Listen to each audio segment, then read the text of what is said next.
podríem considerar que el port, efectivament, és una infraestructura estratègica i crítica. És una infraestructura que acull entre 400 i 500 empreses, el que és la comunitat portuària, ara m'hi referiré una mica més, i és una infraestructura a la que hi treballen cada dia 37.000 persones, de manera directa.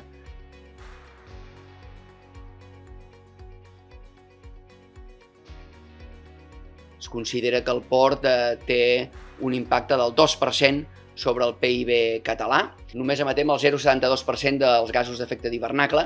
Això vol dir que efectivament estem en una línia de desacoblar l'activitat del seu impacte ambiental i això ho aconseguim, entre d'altres, innovant. Innovant en tots els àmbits que gestionem en el port, però moltes d'aquestes innovacions venen de la mà, efectivament, de la digitalització. La coordinació i la integració dels diferents operadors que conformen la cadena logística és un aspecte clau i, per tant, la transmissió d'informació entre tots ells és un aspecte clau. Si no, la mercaderia no arriba a entrar al nostre hinterland, al nostre territori. Per això és molt important el fet que aquesta innovació, aquesta coordinació de les activitats, aquest track and trace de la mercaderia sigui un dels factors que ens mogui.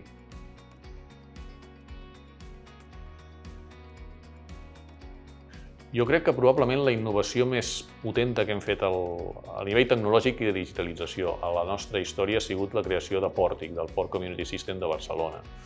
Portic pertany a la primera generació de sistemes d'integració portuària, sistemes telemàtics d'integració portuària, i és un dels més potents del món. Llavors, a partir d'un nucli basat en l'administració pública, Portic ha anat creixent cap a operadors privats, cap a majors relacions, i jo crec que això és el principi de tot. En altres àmbits d'actuació tenim, per exemple, la necessitat de fer un digital twin del port, un bessó digital del port que serveixi com a base per tota l'operativa portuària o per simular tota l'operativa portuària. A nivell més de programari o de sistemes a desenvolupar, doncs ara tenim que treballar tot el tema de sincronització de les operacions de la torre de control portuària, d'operacions marítimes, però també hem de desenvolupar un nou sistema de gestió ferroviària del port.